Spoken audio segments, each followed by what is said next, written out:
le 19-20 politique avec Gilles Bornstein. Bonsoir Gilles. Bonsoir messieurs. Et avec notre invité Benoît Hamon. Bonsoir à tous les deux. De génération, tête de liste maintenant pour les européennes. Alors vous l'avez sans doute noté, depuis 24 heures, l'exécutif multiplie les déclarations, toujours dans le sens d'une plus grande fermeté à l'égard des Gilets jaunes. On écoute tout de suite Benjamin Griveaux, c'était à l'issue du Conseil des ministres. Il y a dans notre pays une liberté fondamentale qui est celle de pouvoir manifester.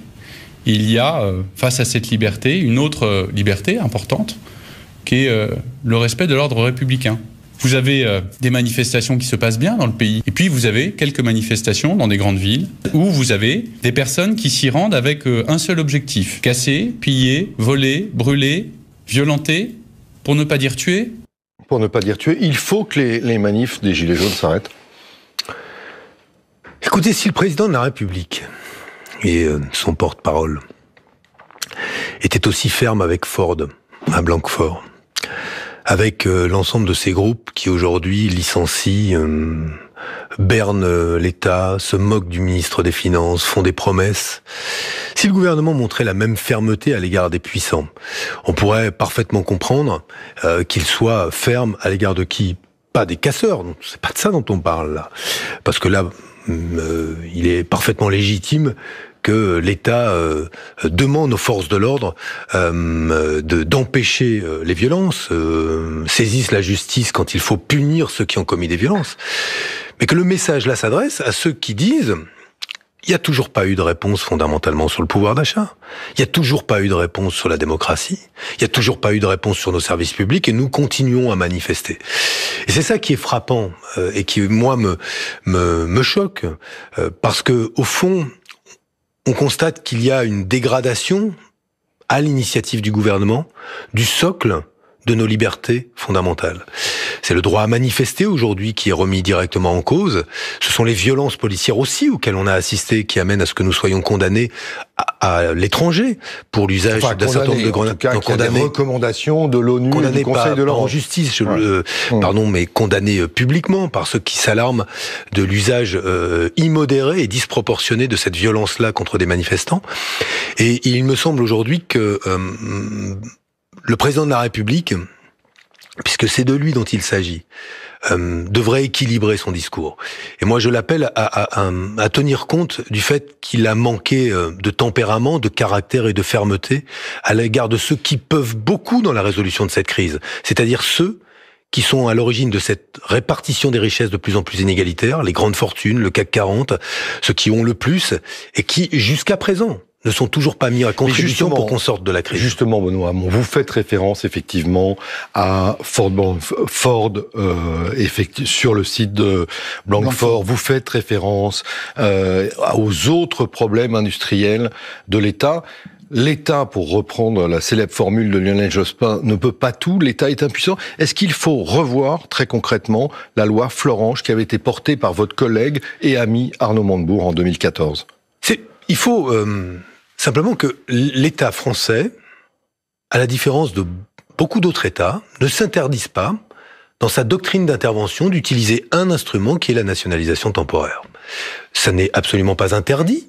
C'est idéologiquement, depuis une vingtaine d'années, on se refuse à prononcer ce mot devenu tabou. On l'a fait pour PSA. Oui, mais c'est souvent tabou. Ça fait partie des grands interdits. Et on se refuse à intervenir pour dire: oui, l'outil industriel dans ce secteur-là est stratégique. Nous en avons besoin. À la clé, si cette usine met la clé sous la porte, il peut y avoir des centaines de suppressions d'emplois et d'emplois indirects, puisque ce seront autant de familles qui n'en pourront pas consommer et donc impacter positivement l'économie du territoire. Et nous pourrions parfaitement utiliser de cette nationalisation temporaire, ce qui veut bien dire ce que ça veut dire, pour ensuite trouver un repreneur, le cas échéant dans un certain nombre de ces entreprises, comme je l'avais inscrit dans la loi sur l'économie sociale et solidaire, parfois les salariés eux-mêmes, nous pourrions le faire. Mais le gouvernement s'y refuse.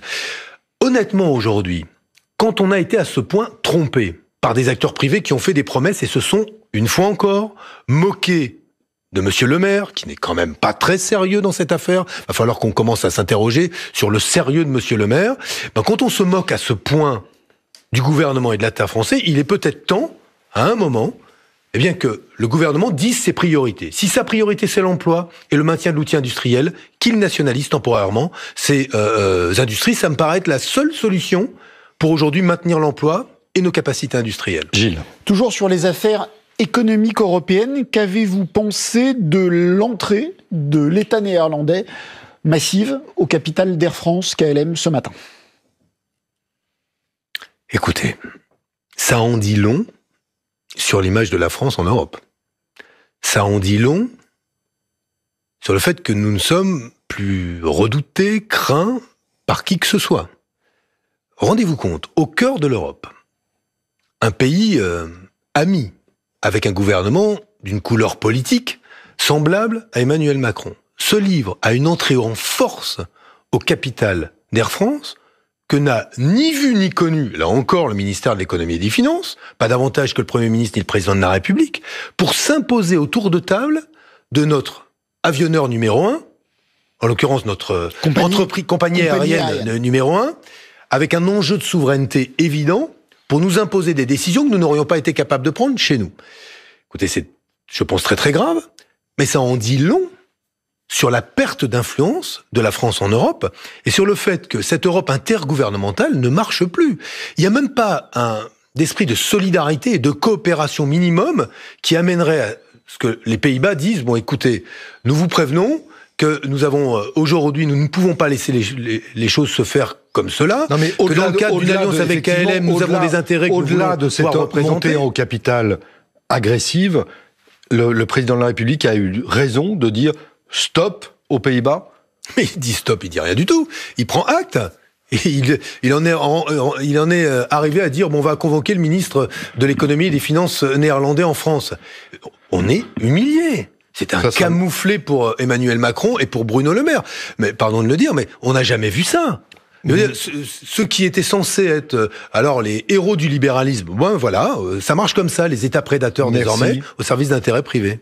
Merci Benoît Hamon et rendez-vous pour les Européennes. Merci Gilles Bronstein. On se retrouve demain pour un nouveau 19-20 politique.